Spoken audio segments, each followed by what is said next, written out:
Entonces, el tema va a ser epistemologías del sur y transmodernidad, lo cual es un tema más abierto que puede interesar a las ciencias humanas y aún a las ciencias llamadas duras, no tan duras, pero que puede ser más de interés.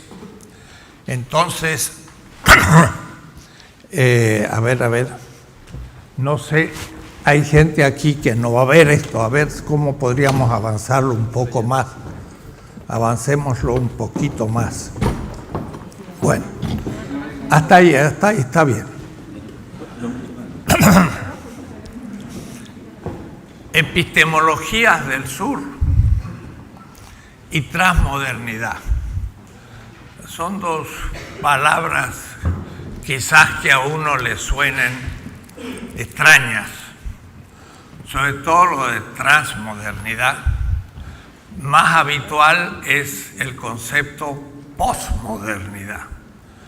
Y allá por el 1975, que ya surgió la filosofía de la liberación, en el librito que tenía ese título decía: esto es una filosofía posmoderna, es decir, después de la modernidad, crítica de la modernidad. Pero 5 años después,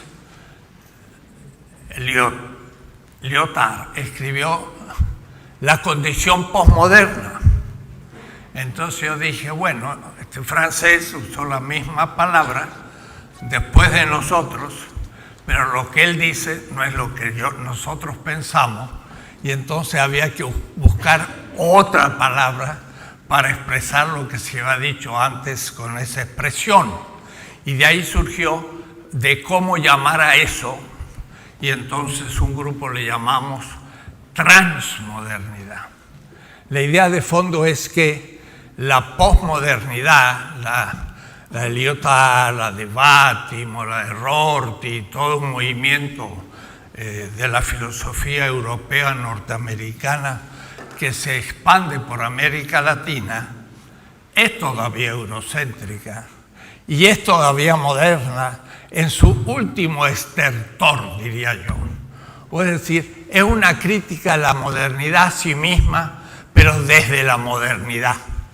Había que situarse fuera de ella. Entonces la condición posmoderna se está dando en Nairobi, en Nueva Delhi o en México, en parte, pero en realidad lo que pensaba Bátimo en Torino no funcionaba en Santiago de Chile. Entonces era necesario ir más allá.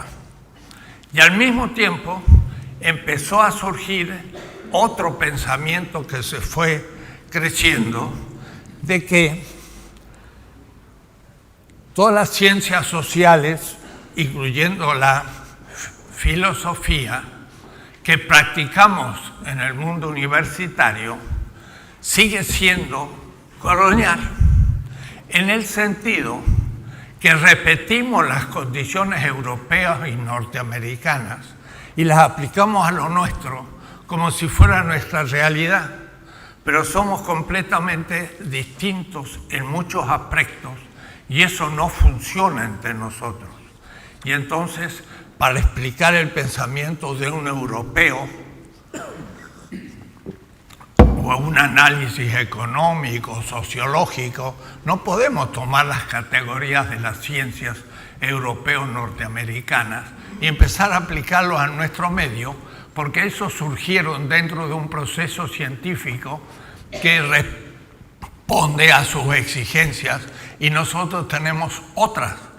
Y de ahí entonces que se empezó a pensar el hecho de que aunque nos habíamos emancipado de España al comienzo del siglo XIX, allá con nuestro San Martín y con O'Higgins y con los grandes héroes, pasamos una etapa neocolonial que ya no dependíamos de España, sino de Francia e Inglaterra, y terminamos hoy por seguir dependiendo de Estados Unidos. Es decir, Carlos Mariátegui o el gran Martí en Cuba, hablaban de una segunda emancipación que está en el futuro. Y entonces descubrimos que las élites latinoamericanas son muy coloniales epistemológicamente. Es decir, ejercitan una ciencia de la cual no han construido ellos sus categorías y las quieren aplicar y nunca pueden funcionar porque el nuestro es un mundo colonial. Ahora, América Latina juega en la geopolítica del conocimiento una situación intermedia, pero sitúense ustedes en África, en Kenia, por ejemplo, y verán que entonces todavía es más la distancia de esas categorías que usan en Europa, aplicarlos a ellos, o en la India, y ahora en la China, porque algunos hablan del milagro chino. No saben la historia de China los que hablan de eso. No saben que la China, desde el siglo IV al XVIII, fue el centro de la ciencia y la tecnología en el mundo. Voy a empezar por ahí enseguida, pero cuando se dice ¿cuándo surge la modernidad? Un gran filósofo norteamericano se llama Toulmin, en Cosmópolis, dice quizá fue en la invención de la imprenta por Gutenberg, porque ahí entonces la población pudo empezar a leer textos impresos en imprenta en 1486. Dice el señor Toulmin, profesor en gran universidad norteamericana. Pues no se enteró que la imprenta fue inventada en la China en el siglo VI, o es decir, casi 1000 años antes que Gutenberg. Y yo justamente estudié en Mainz, la tierra de Gutenberg, y el instituto que yo estaba en el 4º piso tenía una estatua abajo de Gutenberg que imprimió la Biblia, pero los chinos habían descubierto el papel en el siglo VI, en el siglo VIII tenían la imprenta, en el siglo IX imprimieron papel moneda. Y cuando Marco Polo llegó a la China no sabían con qué pagaba la gente, porque eso era una especie de ¿qué? ¿De cuero o de qué? No sabían lo que era el papel. Y cuando preso Marco Polo en Génova cuenta cómo pagan los chinos, no puedo explicarlo. Era papel moneda. Los chinos se habían avanzado 1000 años a Europa y habían inventado el acero en el siglo II. Y fueron los chinos los que instalaron la fábrica de acero en Sheffield, en Inglaterra. Los europeos no conocían el acero y los chinos las tenían desde hacía 14 siglos antes. Lean las 15 tomos de Needham, Historia de la Tecnología y la Ciencia en China. No hay ningún instrumento de la revolución industrial de la agricultura inglesa que no tenga origen chino. 15 tomos sobre el tema, Needham. Vayan a la computadora y vean. Entonces no crean que el milagro chino surgió de la nada. Se durmieron 2 siglos. Hasta el 1800 la China producía más acero que Inglaterra y Estados Unidos juntos. 1800. Bueno, son ejemplos así nomás, como para empezar, de lo que significa el eurocentrismo de nuestras ciencias sociales. Nos creemos el centro del mundo, pero no nosotros, sino los europeos, pero nosotros lo repetimos colonialmente como si fuese nuestra cultura, siendo que a su vez es una cultura que tampoco es la nuestra en el fondo. Pregúntenselo a un mapuche. Entonces, mi tema quiere empezar primero por este punto. Para entender lo que significa epistemología del sur, voy a hacer una crítica o unas líneas, unas pequeñas indicaciones de lo que llamaría una crítica de la modernidad. Los 4 últimos semestres he expuesto esto largamente y hace 20 años que lo vengo trabajando. Pero ahora un poquito para explicar el tema en pocas palabras, no tan lejos. Para que usted pueda pasar por aquí adelante. Sí, déjalo ahí. Hay un fenómeno que es el siguiente. ¿Cuándo surge la modernidad? Es la primera pregunta. el mundo moderno. Para algunos, Toulmin dice, ¿será la imprenta? ¿Será Lutero? ¿Será? Y se preguntan. Jürgen Habermas también plantea, ¿cuándo surge la modernidad europea? El Renacimiento, punto. Primero, 480, Italia. Luego, la Reforma Protestante. Justo ahora estamos festejando el 5º centenario de las 95 tesis de Lutero en Wittenberg, 1517. Eso puede ser otro inicio. La Ilustración francesa, pero antes la Revolución inglesa. Entonces ustedes ven cómo va. Italia, Alemania, Francia, Inglaterra. Va en el tiempo y en la geopolítica. ¿Qué se ignora? España y el siglo XVI. Y América Latina surge de ahí. Quedamos fuera de historia. Hay que descubrir el siglo XVI. ¿Qué fue España? Y cómo ahí comenzó la modernidad. La modernidad, y voy a explicarla en la segunda parte de mi exposición, es un cambio geopolítico mundial, pero hay que saber situarlo, porque si no, no entiendo nada de lo que pasa. La modernidad se da al mismo tiempo que otros fenómenos. La modernidad se da simultáneamente a la colonialidad. Es decir, va a expandirse España y va a surgir el colonialismo en el hecho mismo de Colón llegar a unas islas perdidas del mar Océano junto a la China. A la China. Colón nunca llegó a América. Murió el 4º viaje llegando a Panamá y puso en su diario de a bordo: hay un gran mar al sur, y le puso Mar del Sur, que era el Pacífico. Estamos a 10 días de navegación del Ganges.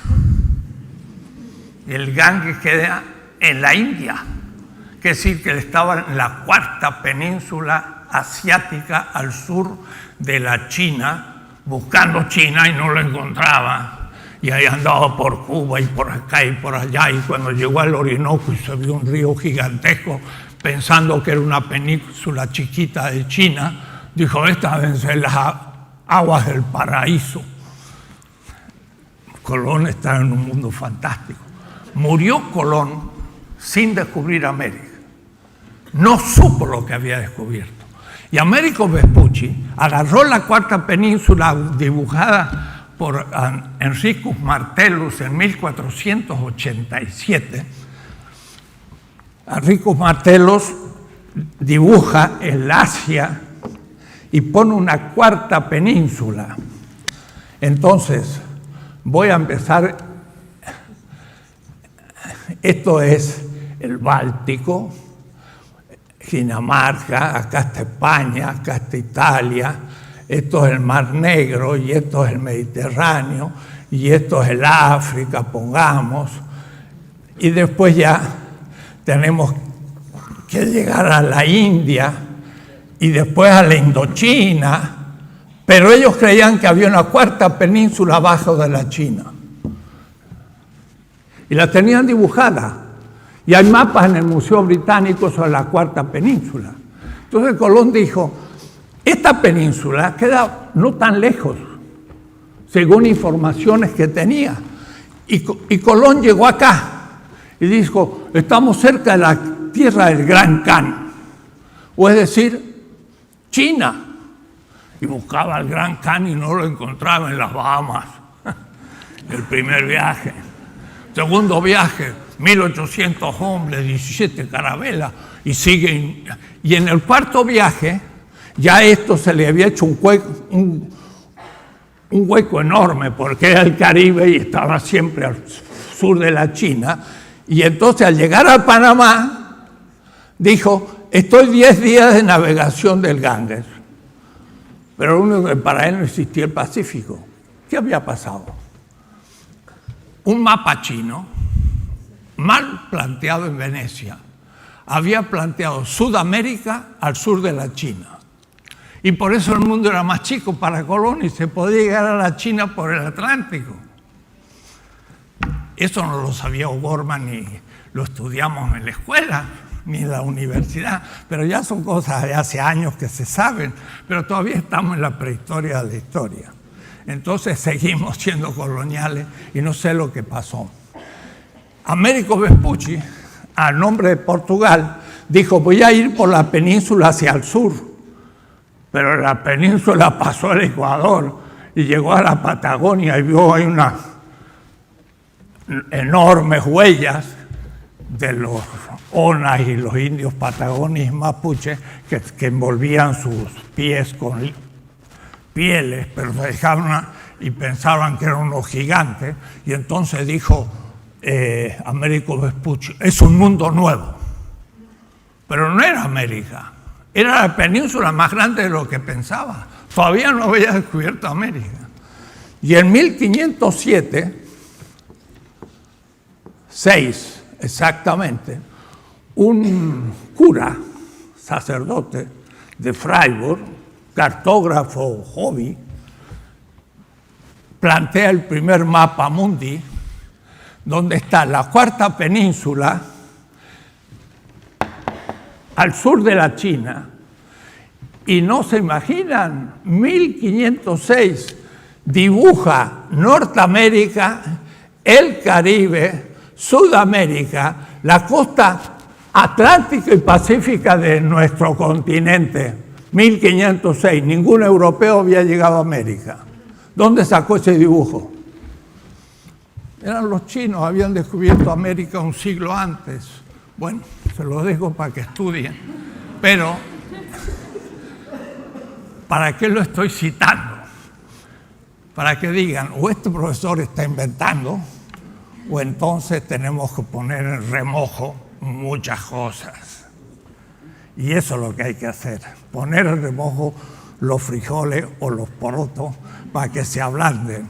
Eso es una crítica epistemológica. Entonces, la modernidad surge junto al colonialismo, porque Colón ve a los indígenas, y es bonito como lo cuenta Bartolomé de las Casas.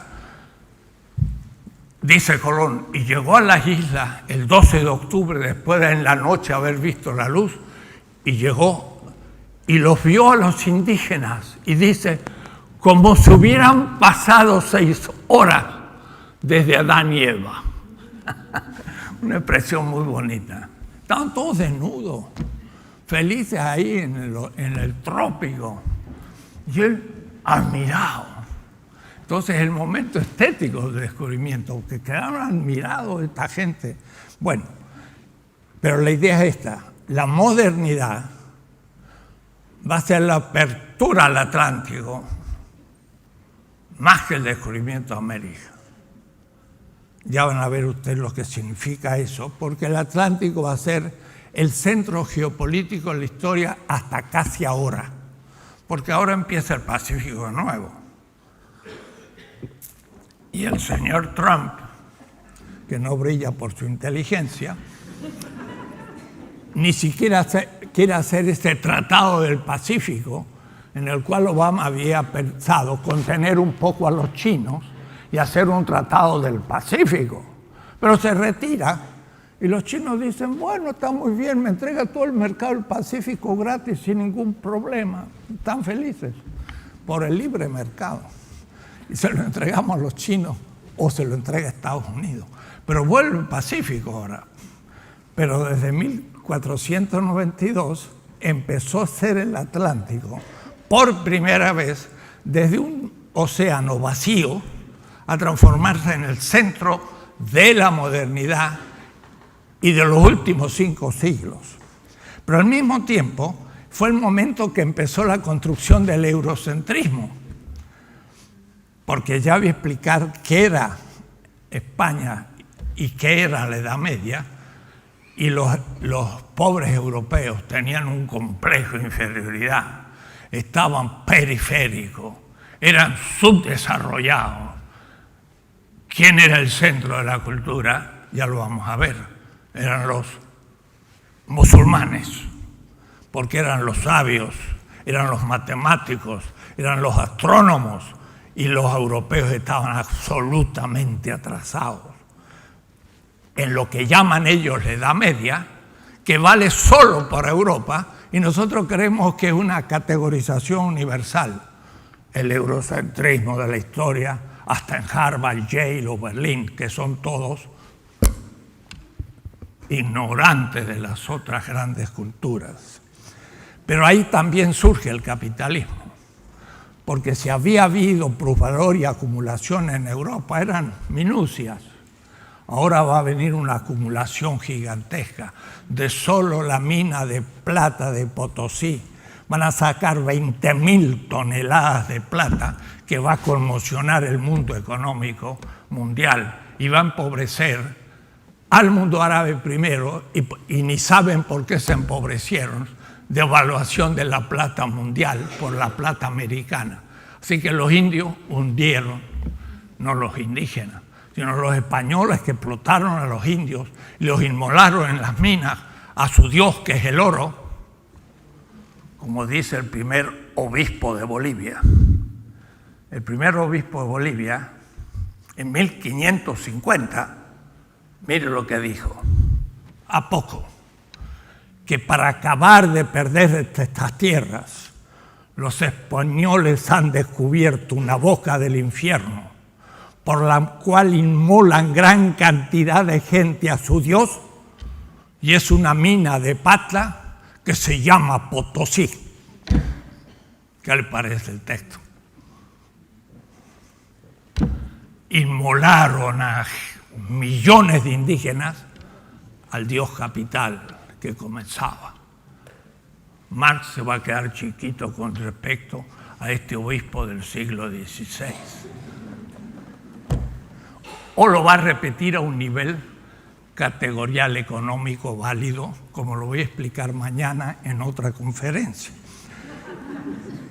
La modernidad empieza con la colonialidad, con la pretendida superioridad de Europa, el eurocentrismo, con el capitalismo y de inmediato también con el machismo, porque los españoles se van a emancipar con las indias, que va a ser la madre del mestizo, casi de América.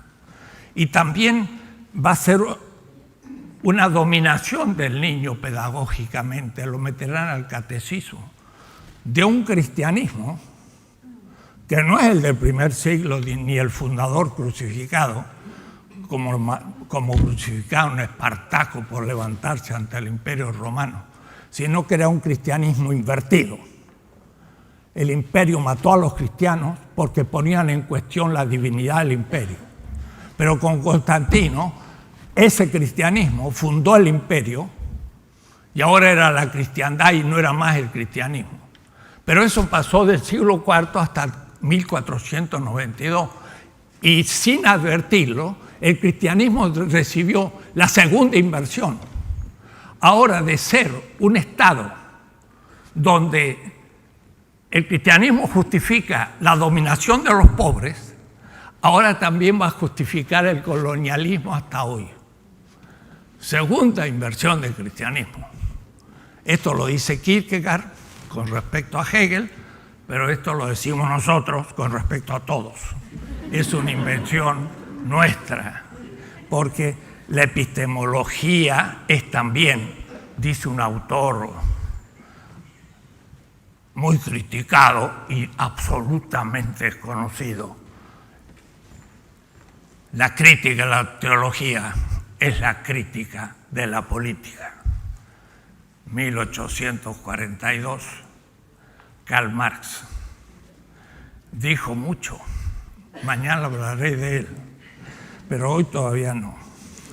Y después entonces también es el racismo, porque también el blanco va a empezar a ponerle un color a todo lo que no es europeo y ya no necesita dar una cédula de identidad.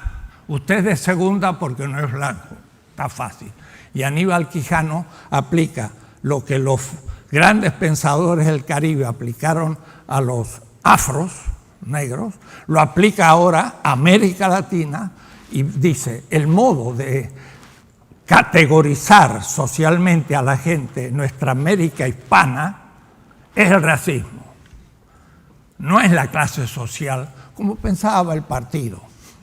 No es la clase, es la raza. Y entonces Aníbal Quijano habla de la colonización del poder y empezamos a hablar de una epistemología crítica de la colonialidad. Esto como para comenzar. Hoy quiero dar un ejemplo, porque no tengo mucho tiempo, uno. Pero creo que es fundamental, porque todas las ciencias sociales, pero aún las que no son sociales, la física, la química y demás, surgen desde un horizonte, y este horizonte inapercibido es un marco teórico de interpretación de todo lo que acontece. Y es inconscientemente una visión de la historia. Y ayer en una reunión de profesores yo dije, todos nosotros, y al decir eso lo digo tan tranquilo porque no hay excepción, pero esto no lo digo en Santiago de Chile, esto lo digo en Harvard donde he sido profesor, lo digo en Berlín, pero lo he dicho en Delhi, lo he dicho en Pekín, en Filipinas, en Kenia, en todas partes. Nuestra visión de la historia es la antigüedad, la Edad Media y la Edad moderna. Todos hemos estudiado eso en la escuela. Bueno, eso es un perfecto ejemplo de lo que significa una fabricación ideológica. Quienes propusieron históricamente por primera vez esa periodización de la historia. Hay un lugar, hay fechas y hay personas, porque antes nadie hablaba de eso.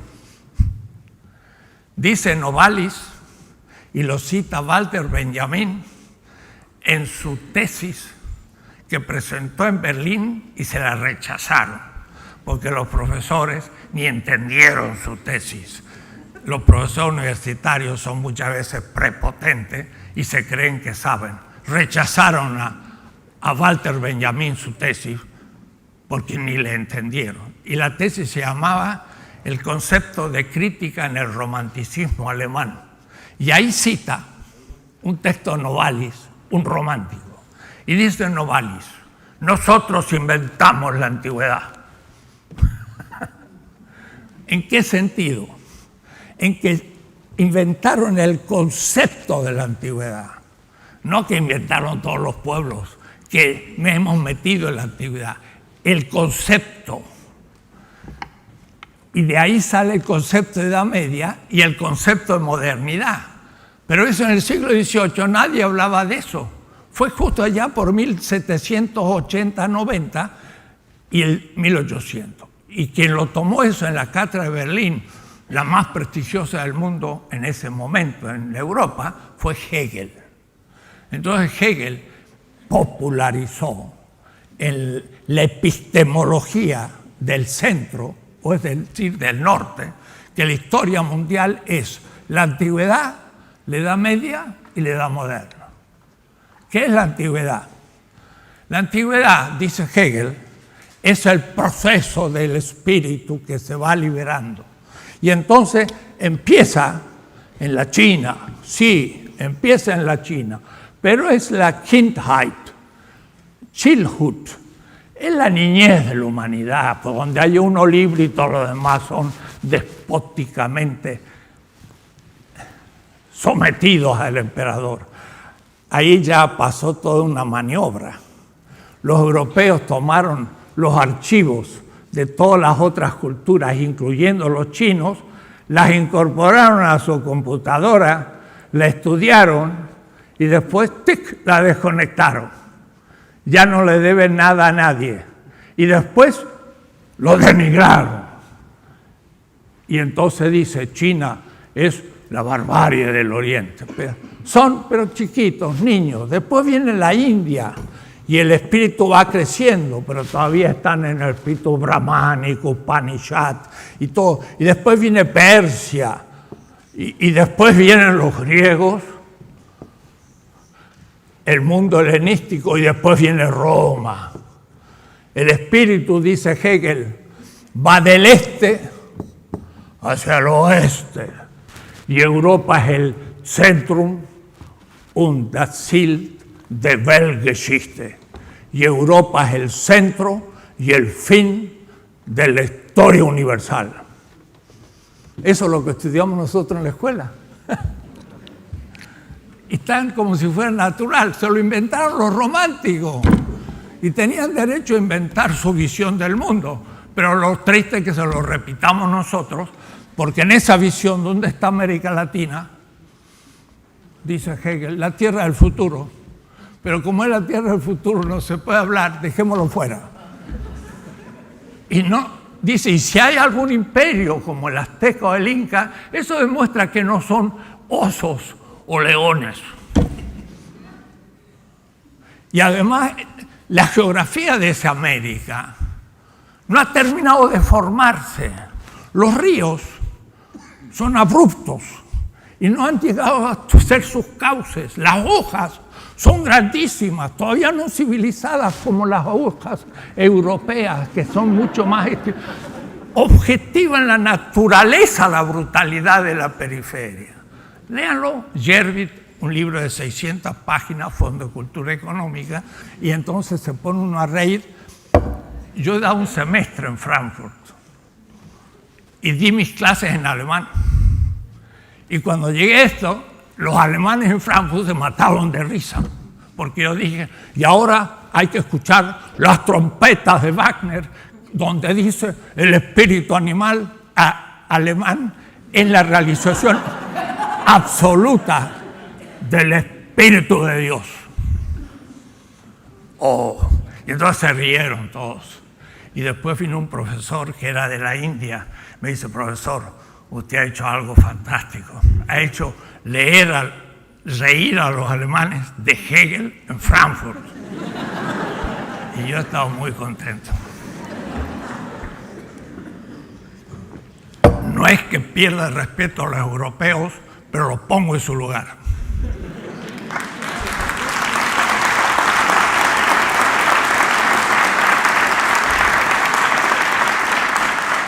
Los conozco y por eso ya no le tengo nada de miedo. Hablo con mis colegas de las mejores universidades y sé lo que ignoran. Y por lo tanto, hablamos de igual a igual. Y cuando se me alentonan, pues les doy dos ejemplos y quedan. La Edad Media viene después. ¿Y qué es? La que está en el medio. O es decir, es la parte de Europa que se quedó, y nosotros decimos la oscura, pero en realidad esa Edad Media es el mundo latino. En Yugoslavia, no tengo el mapa, pero Yugoslavia justo está la parte del imperio bizantino helenístico y la parte latina, y los del norte de la antigua Yugoslavia son el imperio romano latino y el otro el imperio bizantino. Uno habla en griego, que no es Europa, y que Europa para los griegos son los bárbaros. Europa viene de eu, el bien, es una palabra griega. Era Macedonia.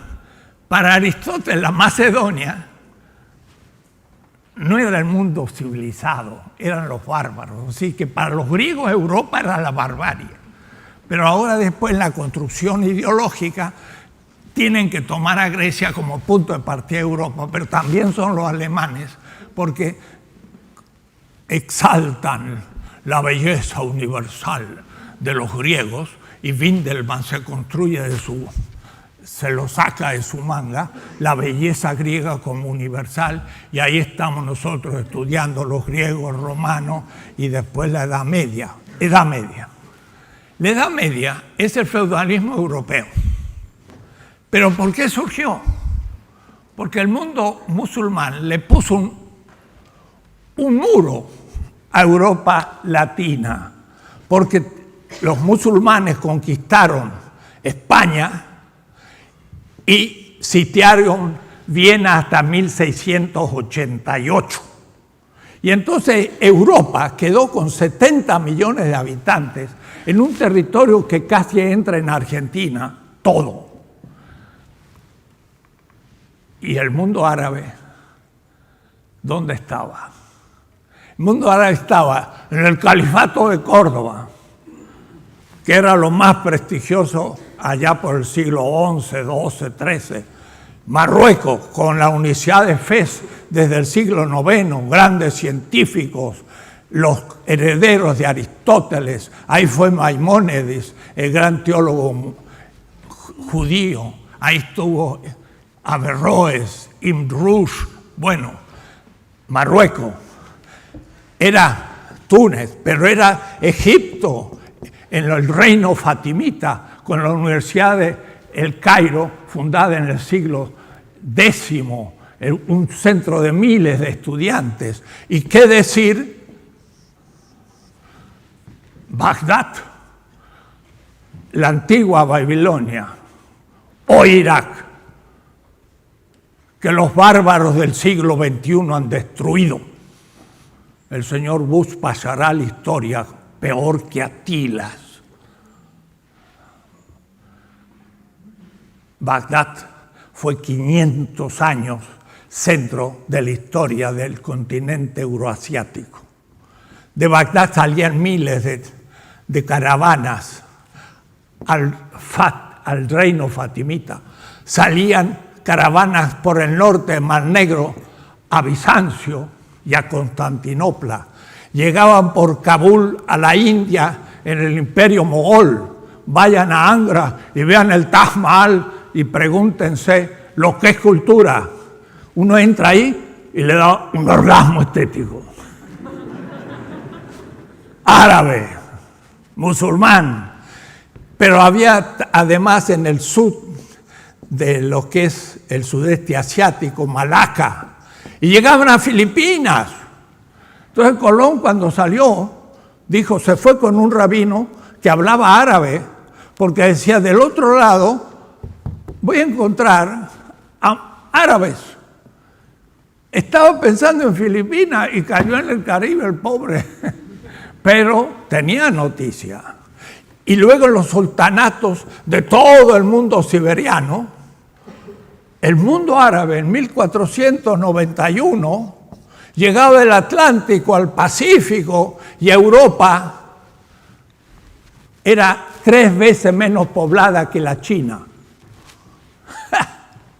O es decir, un mundillo subdesarrollado, acomplejado de su minoridad, sabiendo que en el sur estaba la ciencia, estaba la sabiduría, estaba Aristóteles. ¿Cuál es el recorrido del gran Aristóteles? Primero, pasa de los griegos a los bizantinos. No sabemos nada de los bizantinos, que era Constantinopla. Pero Venecia, que era la capital más importante del Mediterráneo, era bizantina. Qué casualidad, no latina. Y Génova también. Quiere decir que las ciudades más avanzadas del Mediterráneo eran orientales, no occidentales. La filosofía de Aristóteles es traducida por Al-Kindi, mejor, por un sacerdote ortodoxo católico que traduce a Aristóteles al árabe, y quien lo toma en el 860 es Al-Kindi, el primer filósofo árabe. ¿Dónde vivía? En Alepo.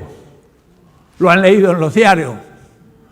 Los bárbaros del siglo XX han destruido Alepo. Ahí empezó la filosofía aristotélica en el continente. Yo, la verdad, me pongo a llorar. Lo que ha pasado en el Medio Oriente, hay que ser muy ignorantes para destruir tantas cosas. Hemos destruido la cuna de la civilización universal. Los ignorantes estos, sinvergüenzas, por el petróleo. ¿Se dan cuenta? Decía yo el otro día, en California me encontré una profesora, me dijo, soy judía. Ah, qué bien. ¿De dónde viene? De Bagdad. De Bagdad. ¿Y de qué época era su familia? Del siglo IV. Fueron de los que escribieron el Mishnah. Hay que sacar el sombrero a la señora. Es una pobre exilada en California. Se acabó Bagdad, la han destruido hasta la total. Bagdad significa Londres, París, Roma, todo sumado en una ciudad. 500 años centro de la historia eurasiática. Los europeos no los europeos, los yanquis. El señor Bush, un chupandín que juega al golf.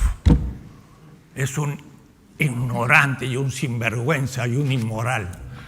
Pero el señor Kissinger decidió el golpe de Estado de Pinochet. Y Pinochet es un dictador y lo fue.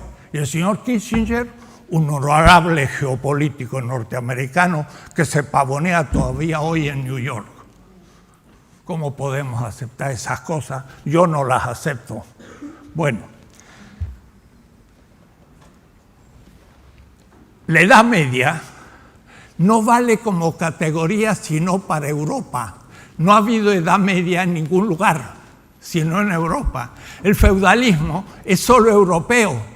Y los árabes no eran feudales en la Edad Media. ¿Cómo va a ser? Era una cultura mercantil, urbana. Iban desde Marruecos a Egipto, a Bagdad. El señor Maimónides, que era un gran teólogo, judío y filósofo, pues como lo echaron de Córdoba, se fue a Fez, pero se le murió el hermano que le pagaba los gastos, David. Los piratas lo mataron y él se tuvo que hacer cargo de la familia, y entonces era teólogo y filósofo, pero se transformó en un médico y llegó a ser el médico del califa de Egipto y vaciándose por Bagdad. O es decir, que ese mundo ellos caminaban de un lado para otro porque era su mundo. Y en cambio los europeos estaban sitiados. La Edad Media no es más que el sitio árabe a los latinos. Y por eso que se entiende la edad oscura y todo esto. Claro, llegó al fin la filosofía, por ejemplo, para los filósofos. Siglo XII, XIII. ¿Cuál fue el camino? De Atenas pasó a Bizancio, de Bizancio a Alepo, y llegó a la casa de la sabiduría de Bagdad. Ahí se estudió la filosofía de Aristóteles y una cantidad en el siglo IX. Pasó a Egipto, pasó a Córdoba, y ahí entonces logró su plenitud. Y los traductores de Toledo tradujeron del árabe al latín y llegó a París y lo tomó San Buenaventura y Tomás de Aquino. Miren el trámite que llegó. Pero me dicen, fueron los griegos, pasó a Tomás y llegamos a la filosofía moderna. Un invento estúpido que enseñamos en todas nuestras universidades y todavía no estamos pensando si cambiamos el currículum de la carrera de filosofía.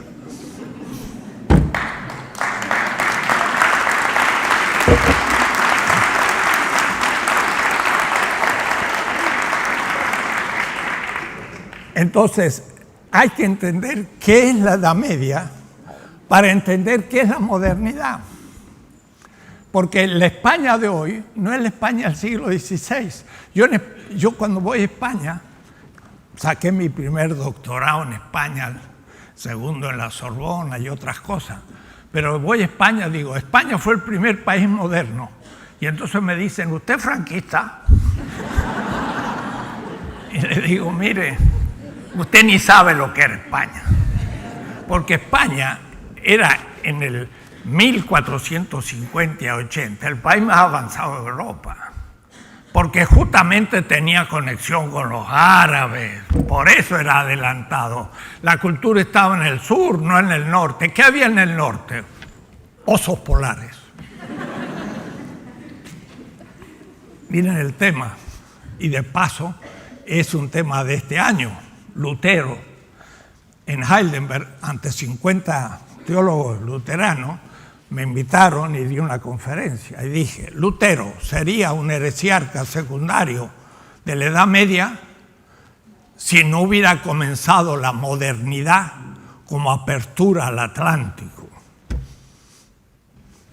Usted dirá, ¿qué relación hay Lutero con el Atlántico?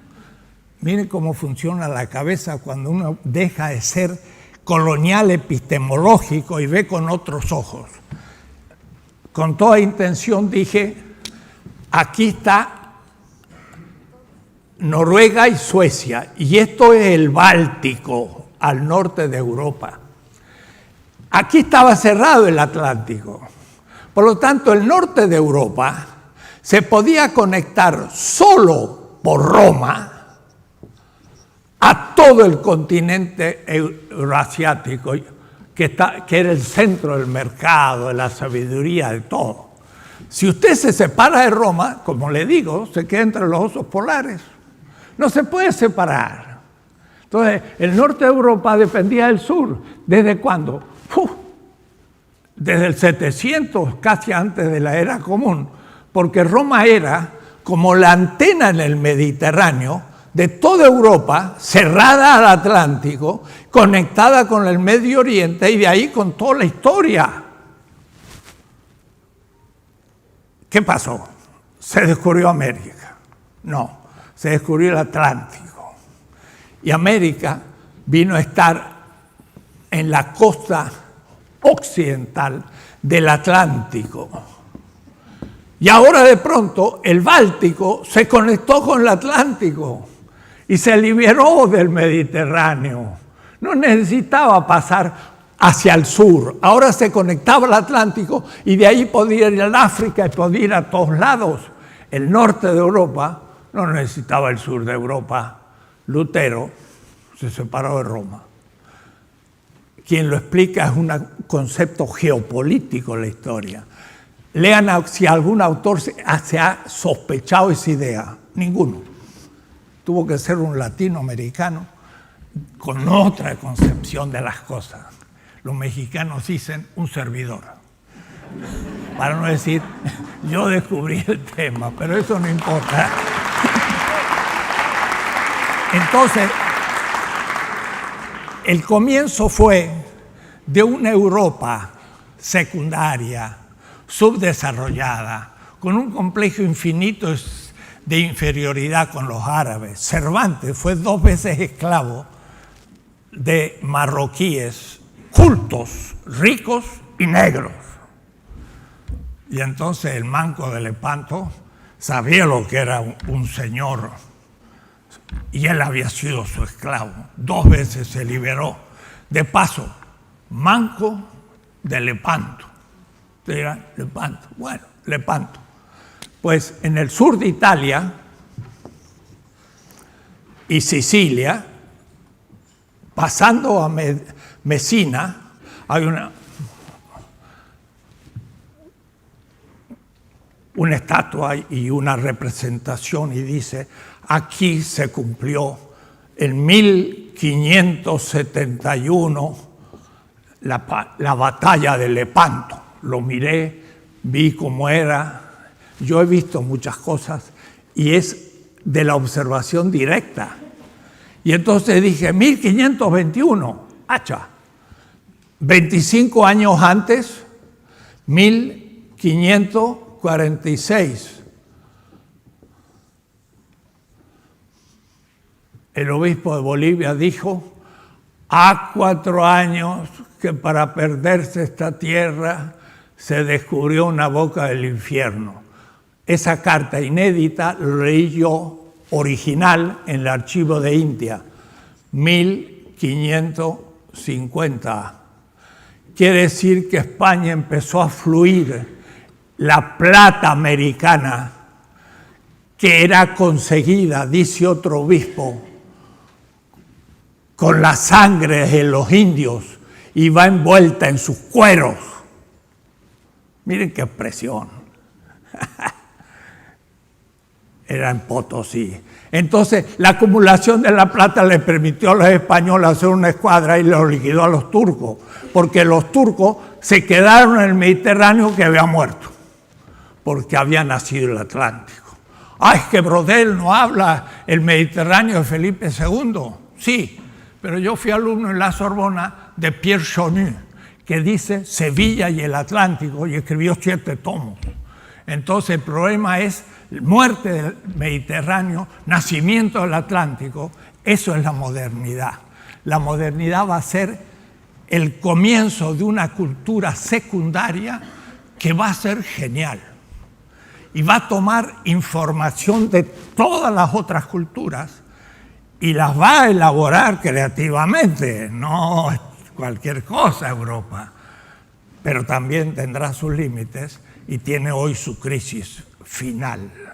Está en crisis Europa, ya lanzó la sucesión al americanismo norteamericano, el cual también empieza a estar en crisis. Entonces, ven, una reinterpretación de la historia me permite relanzar todas las ciencias sociales a cabalgar. La sociología, la antropología, el psicoanálisis, todas están tocadas por estas cuestiones porque voy más rápido de lo que yo había pensado. Entonces, surge un mundo colonial. El único que tiene 5 siglos es América Latina, porque el Asia va a ser atacada con la revolución industrial. O es decir, la India va a ser tomada después que ya empiezan a haber armas inglesas suficientemente fuertes, fruto de la revolución industrial. Cuidado, hay una obra que se llama The Great Divergence, de un autor norteamericano, Pomeranz, que significa la gran divergencia. La revolución industrial empezó casi un siglo antes que Inglaterra en China. Hoy se conoce en el Valle del Río Amarillo. Y casi todas las máquinas de la revolución industrial fueron descubiertas por los chinos, incluyendo los mecanismos de la máquina a vapor, con la cual sacaban prácticamente de 2000 metros de profundidad el agua de las minas los chinos. Era fantástico el avance técnico y económico. Lo que pasa es que era un Estado muy poderoso. Y entonces el emperador a los grandes financistas los convertía en eunucos. Eunucos. No podían heredar la riqueza, así los tenía agarrados. Entonces no lograba surgir una clase burguesa porque el Estado era muy poderoso. Mientras que el rey inglés era muy pobre, Juan sin tierra, y entonces la burguesía en 1688 con Cromwell le da el golpe, y siendo el capitalismo muy reducido y la burguesía pocos, toman el parlamento, reforman el Estado y desde el Estado imponen el capitalismo a Inglaterra. A la inversa, ¿no? No es la economía la que influye la política, sino es la política la que influye a la economía, como pensaba el marxismo-leninismo, que no es Marx. Marx está vigente, completo, pero no era marxista-leninista. Entonces, eso hablaré mañana, porque también creo hemos redescubierto un Marx válido de aquí en adelante para mucho tiempo. Entonces, el siglo XVI, XVII y XVIII prácticamente somos la única colonia y algunos puertos en África y Asia, pero no continental. La ocupación continental de la India es prácticamente al comienzo del siglo XIX. Y el África, el Congreso de Berlín, es 1885. Así que el África tiene ni un siglo, casi un siglo y un poco, de ser colonia, de entrar al río Zambezi, al río Congo continental africano, hace poco. Quiere decir que el colonialismo se va dando de a poco, pero forma parte de esta modernidad. Entonces, la modernidad tiene distintas etapas. Yo le llamo la primera etapa la modernidad temprana, que es primero hispánica en el siglo XVI, luego holandesa y por último ya inglesa. Y luego de esta modernidad temprana se pasa a una modernidad madura, y es la revolución industrial, donde ahora sí ya impacta a todo el mundo, se apodera de todos los descubrimientos de las distintas culturas y los maneja desde la centralidad europea. Y ahí entonces el siglo XIX es el gran signo de la modernidad madura, y solo tendremos que esperar hasta después de la Segunda Guerra Mundial, que yo llamaría la modernidad tardía, y ya el americanismo, que sería la última etapa. Ahora, esto es una pura descripción externa, porque no estoy indicando ni la ontología ni la comprensión del mundo, porque ahí está un individualismo metafísico, una prioridad absoluta de una inteligencia matemática que desprecia la cualidad y aspectos fundamentales como la constitución de la naturaleza como res extensa, por ejemplo, en Descartes, donde la cualidad desaparece y la naturaleza se transforma en un objeto explotable. Y entonces, desde el momento que lo tomamos como un objeto explotable, por supuesto lo desacralizamos, y es lo que Max Weber va a llamar pues la falta ya, la secularización del mundo. Pero al secularizar el mundo, destruye todas las culturas periféricas, cuyos últimos sostenes eran un horizonte mítico.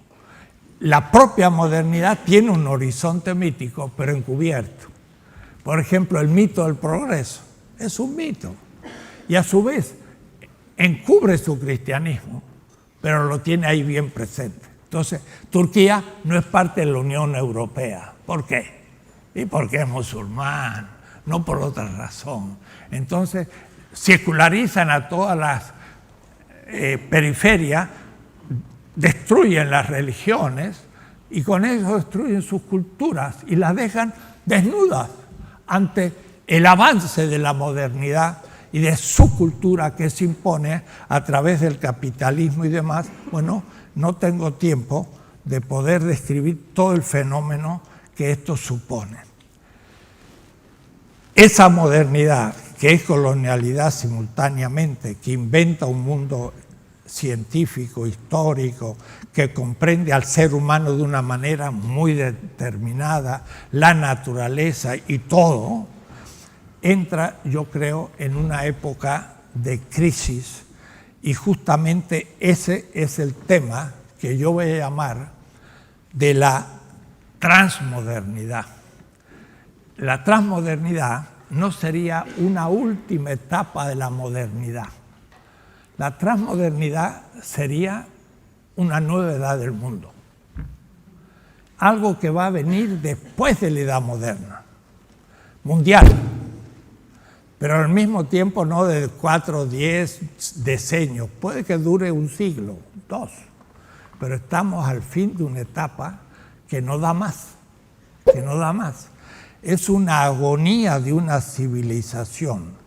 Y por eso entonces que están de pronto surgiendo estas culturas que habían sido dejadas fuera y que ahora empiezan a tomar conciencia, y la categoría de exterioridad de la filosofía de la liberación es justamente la que permite pensar en una tradición filosófica muy antigua el tema de la transmodernidad, que es el resurgimiento de todas esas culturas que quedaron negadas por esa modernidad.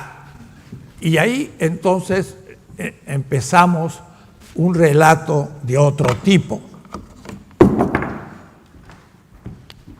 Y vuelvo a lo que dije en alguna otra charla. Dice Parménides, el ser es, el no ser no es. Parece algo tan obvio que para qué gastar el tiempo. Pero el ser es, para Aristóteles también y para Parménides, mi mundo. Y por eso que piensan como no ser al no griego en la filosofía griega. Y por eso que en Éfeso, como yo he explicado en otra clase, Heráclito dice, el logos, la cultura, el ser humano, llega hasta el muro de la ciudad. El muro de la ciudad es el horizonte de mi mundo. Y más allá del mundo están los bárbaros. Él le llama los hoi polloi, la multitud. Y esos bárbaros no son griegos, son asiáticos. Son inteligentes pero débiles. O son africanos fuertes pero no inteligentes. O europeos. Y todos estos bárbaros no son plenamente humanos para los griegos. Ser humano significa vivir en una ciudad griega, polis. El viviente que habita la polis es humano. ¿Todos los seres humanos? No, los griegos son los únicos que habitan la polis, porque los demás no habitan la polis. Habitan otro tipo de ciudades, pero no se llama polis. Entonces es etnocéntrico. Y esto es una ontología. Bueno, eso es lo que vuelve a pensar la modernidad. El ser humano es propiamente blanco. Y es europeo. Y es, entre comillas, de la cristiandad, no cristiano. Kierkegaard dice, la cristiandad luterana, igual que la anglicana, igual que la católica, son inversiones del cristianismo. Es muy difícil ser cristiano, porque no vaya a ser que esté la cruz en el horizonte. Y Kierkegaard critica al obispo de Copenhague, pero también critica a un millonario de Copenhague y critica al gobierno de Copenhague. O sea que Kierkegaard no solamente era filósofo, era también un luterano crítico y también criticaba a los ricos. Entonces Kierkegaard era un tipo muy interesante, que lo tomo porque no es latinoamericano ni es cristiano, no es católico, y entonces me sirve porque él dice, la cristiandad es una cultura de dominación. El cristianismo es una religión mesiánica, pero quedó sepultado en el primer siglo o ha tenido presencias por grandes cristianos, como en América Latina. Leía yo un libro ahora de Monseñor Romero, por ejemplo, que es impresionante su figura. Entonces,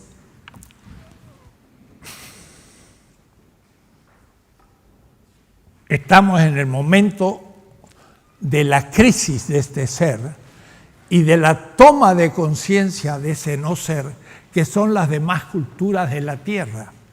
Y hablábamos de centro y periferia, y en la teoría de la dependencia se mostraba cómo los países menos desarrollados, significa los que tienen menos composición orgánica tecnológica, producen con mayor valor y en la competencia transfieren plusvalor a los países centrales, que es el mecanismo de extracción de riqueza primero, pero hay otros mecanismos. Y esa teoría nos permitió empezar a tomar conciencia de lo que acontecía en estos países periféricos, que sería el no ser. Y ese no ser empieza a tomar conciencia. Y entonces el ser era Europa y también de alguna manera después Estados Unidos y otros países desarrollados. Y como periferia estaba América Latina, estaba el África esclavista y después puesto, el mundo musulmán, justamente, este mundo de Marruecos hasta allá, la India, ella solo un continente, el sudeste asiático y la China. La China nunca colonia, pero sí dominada. Y llegó un punto que estalló la China, porque los franceses ocupaban una parte de la China y otra los ingleses, y había prácticamente desaparecido cuando se funda la República en 1912. Y es Mao quien recupera la unidad y luego empieza una enorme transformación desde el neoconfucianismo chino.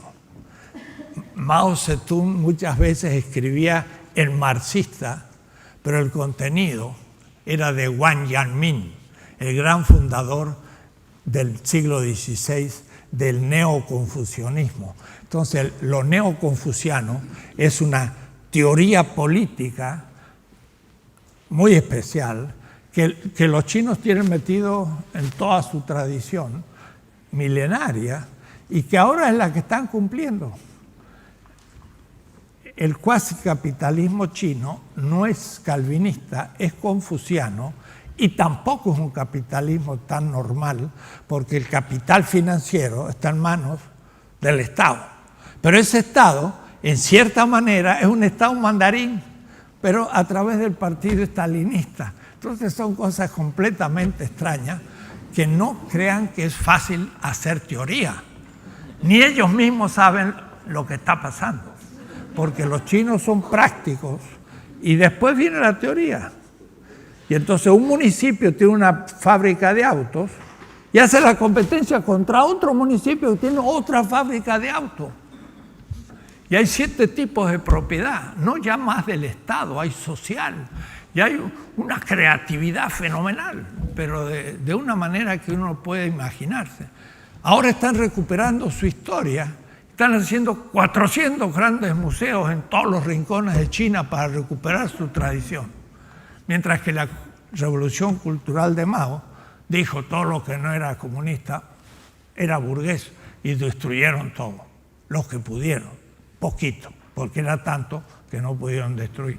Y ahora en cambio lo están reflotando todo y entonces están en una situación distinta. Es decir, está retomando esa periferia conciencia de que estamos en una nueva época, ya no es tan simple centro y periferia.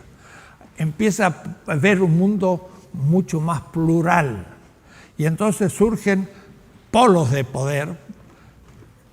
Europa, Estados Unidos, Rusia vuelve, y entonces, claro, Putin es un peligro, pero Putin es volver a poner a Rusia de pie. Mire lo que hizo Gorbachev y todo el borrachín de Yeltsin. Era una vergüenza, un gran país que se arrastró en la miseria. No, Putin era nada menos que el jefe de la inteligencia, y entonces puso las cosas un poco en su lugar y puso de pie a Rusia, pero ¿quién hubiese dicho si Mao le pedía por favor a Stalin que lo ayudara a hacer cositas y ahora son los rusos los que le piden a los chinos por favor a hacer cositas? Porque ahora los fuertes son los chinos y los rusos lo que tienen es petróleo, gas y se han transformado como en un país subdesarrollado y los chinos en cambio ya no son subdesarrollados. Son un país súper desarrollado. Pero vuelvo a decir, la inteligencia china está detrás. La escritura china es muy particular, porque ellos tienen símbolos. Y con unos 4.000 ustedes ya son cultos. Unos 300 se pueden haber. Pero si usted es realmente un sabio, tiene como 15.000 signos. Ustedes dirán, mejor los 26 del alfabeto y ya terminamos para escribir. Sí, pero ellos tienen muchas lenguas y entonces tendrían que estudiar 10 lenguas para comunicarse y en cambio tienen un solo sistema simbólico y todos leen en sus lenguas. Entonces por eso que tienen que comunicarse por escrito, pero poco a poco el mandarín va ganando. De todas maneras, lo interesante es que estudiar ese símbolo es estudiar un concepto y estudiar 600 símbolos es tener una cultura. Entonces no se logra tan rápido, pero la gente cobra una cosmovisión cultural tremenda. Es más difícil, pero es mucho más profundo que un alfabeto que no tiene ningún contenido. Entonces tiene su ventaja. Ahora en este momento, cuando escriben a computadora, es paradójico. Usan en el mandarín el sistema fonético y escriben como nosotros con 28 o 30 palabras, Shin. Pero cuando escribe S-H-I-N, Shin, ¡plum!, aparece el logo chino, dibujado. Entonces, no pierden más tiempo que nosotros, pero siguen leyendo en su sistema. Bueno, si empieza la China a recuperar entonces su autonomía, y eso es lo que también empieza a aparecer en América Latina, y sería la función de la universidad. O es decir, una vez que nos descubrimos coloniales, tenemos que decir qué hacemos. Y entonces ahí hay momentos para la construcción de lo que yo llamo la transmodernidad. Pero eso me gustaría representarlo como una metáfora de la siguiente manera. Teniendo en cuenta esto, que ahora también ya no es así, porque ahora surge entonces Europa, Estados Unidos, Rusia, China, la India, como polos ya de poder cultural, económico, militar, etc. Pero el África se queda más atrás. El mundo musulmán, muy rico por su petróleo, pero muy pobre a veces por su producción. Y América Latina, en el medio, no estamos tan avanzados como otros, pero tenemos ciertas ventajas. Entonces, yo lo represento un poco así. Si hubiera un cono de luz, una linterna, que ilumina aquí un círculo, eso es lo que la modernidad logró dominar. Y entonces América Latina fue explotada. Se le tomó su plata, se le tomó sus frutas, se le toma muchas de sus riquezas. Pero al mismo tiempo se ignoran cosas no explotables.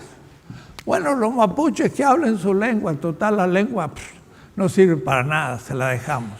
Y le dejamos sus costumbres, y le dejamos sus modos de reproducción de la vida.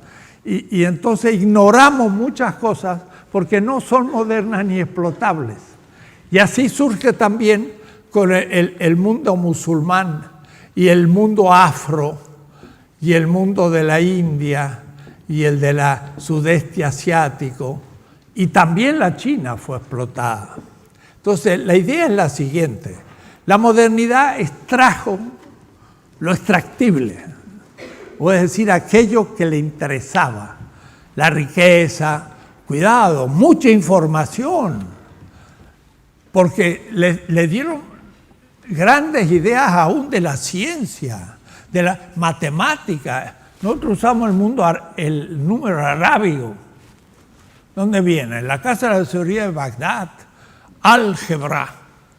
Es un capítulo de la matemática. Cuidado, es el nombre de un matemático musulmán de Bagdad también. Entonces, Europa se informó, estando en el centro, de una cantidad de cosas y se las atrapó. Y entonces extrajo, explotó. No agradeció a nadie y se lo atribuye todo a sí mismo y nosotros terminamos por creérselo. Miren cómo comen europeos hoy y cómo comían en el 1491. Pues era muy aburrida la comida del 1491. No había azúcar, no había café, no había tomates, no había casi ningún tubérculo, jamón. Era una cosa realmente insoportable. Ha aumentado la comida. ¿De dónde viene? De la extracción de todas las culturas. Entonces, así como el menú aumentó también la información y todo lo demás. Pero despreció. Ahora nosotros empezamos a tener que decir, bueno, ¿y qué somos? Y esa fue mi primer pregunta, yendo hacia Europa. Me di cuenta que no sabía lo que era, que me creía un europeo cuando tenía 23 años. Y llegué a Lisboa y a Madrid y dije, yo no soy europeo, pero ¿quién soy? Un poco como se lo preguntaba Bolívar. Eso no lo preguntaba un mapuche, él sabe lo que es, pero no tiene extrema conciencia tampoco. ¿Quién soy? Eso supone reconstrucción de mi historia. Y entonces ahora sí tenemos que rehacer lo que somos. Y en el caso de la filosofía, la historia nacional. Mire, cuando hubo un congreso hace 6 años en Sudcorea, presentaron la primera historia de la filosofía budista en Corea del Sur. Nunca se había escrito, ahora se escribe.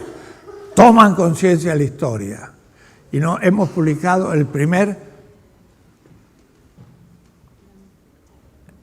tratadito de la historia del pensamiento filosófico latinoamericano, del Caribe y latino. Incluimos a los 50 millones de latinos en América Latina. Y la fecha de ese libro dice 1300, 2000. 1300 es simbólico, pero no es 1492. Los aztecas, los incas, los chipchas, los tupi guaraní y los mapuches tienen una visión del mundo. Son sabios. Sabios en el sentido, como diría Tomás de Aquino, el que sabe ordenar las cosas. Porque hay científicos que pueden ser doctores en física, matemática, y ni saben lo que es.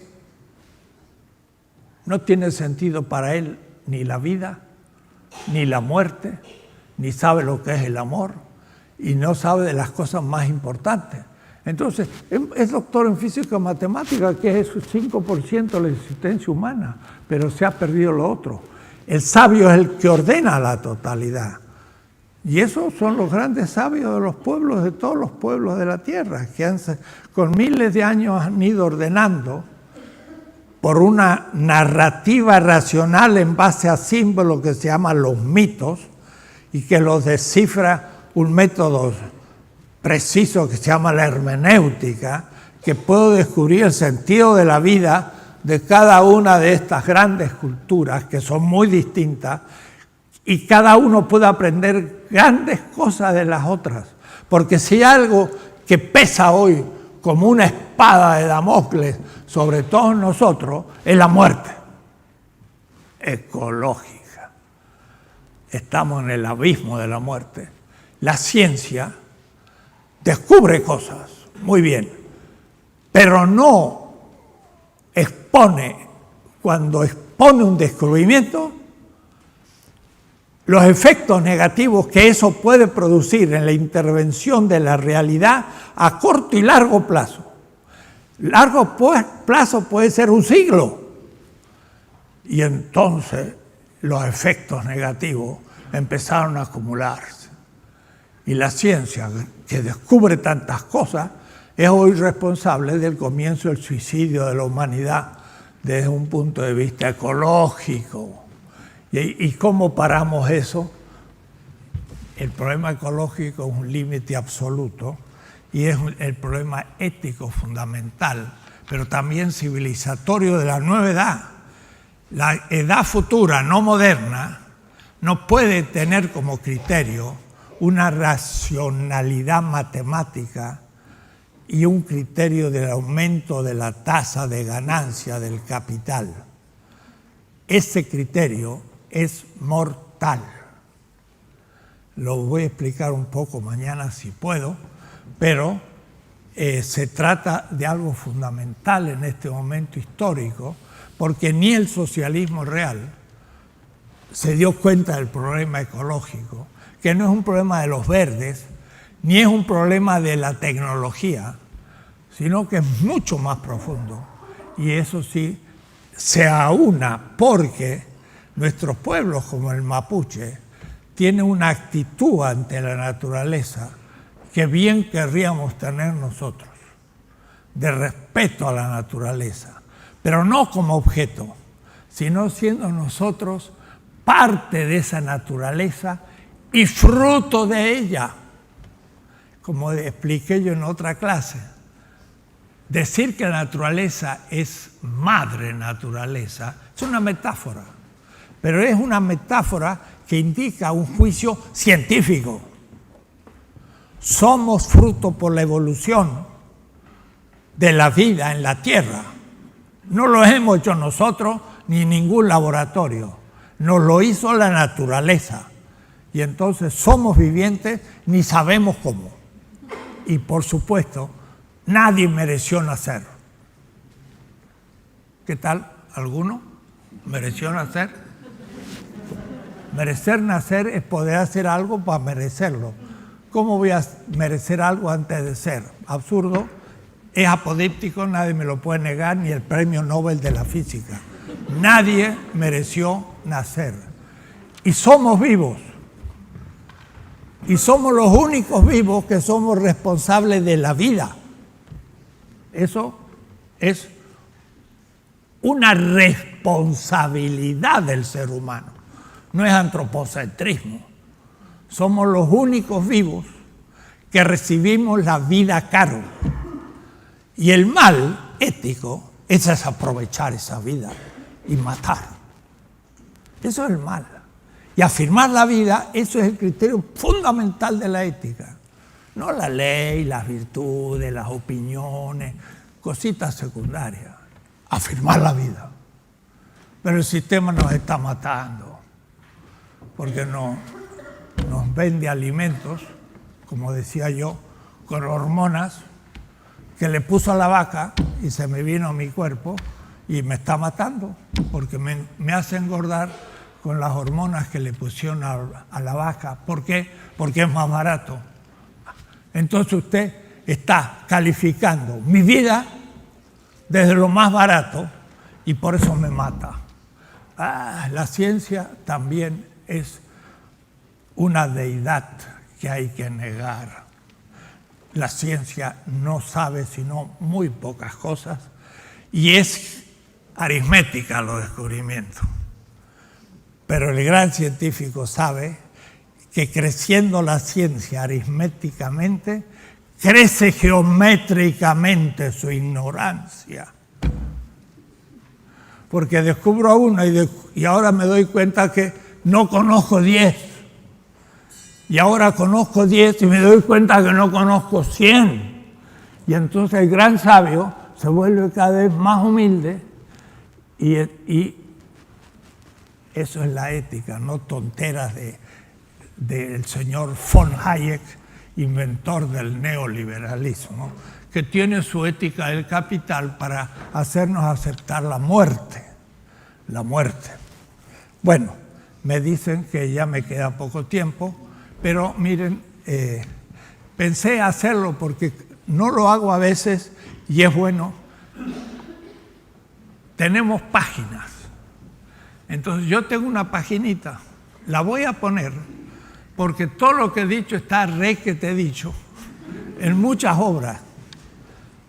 Hay una editora ahí, medio Quijote, que está publicando mis obras y le va a salir algo así como 46 tomos. Pobres los alumnos, porque antes decían, profesor, no se encuentra sus libros, así que no lo puedo leer. Ahora dicen, profesor, son tantos que tampoco lo puedo leer. Entonces, pero,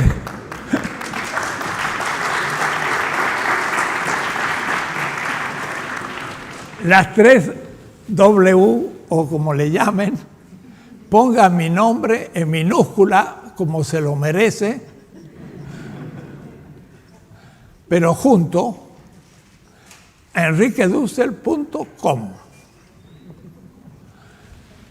Entonces ahí van a tener todas mis obras gratis, las bajan.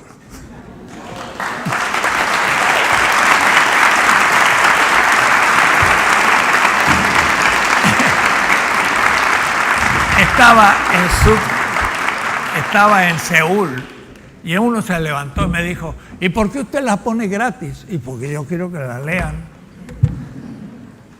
No entendía. Creyó que uno solo las pone para que la compren. No me importa que la compren. el pueblo mexicano paga mi salario de profesor y eso me basta para un presupuesto honorable, no necesito. Pero ahí hay muchas cosas hechas y también hay muchas tesis y mucho material.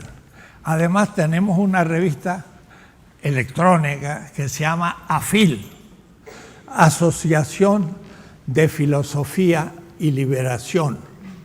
Asociación de Filosofía y Liberación.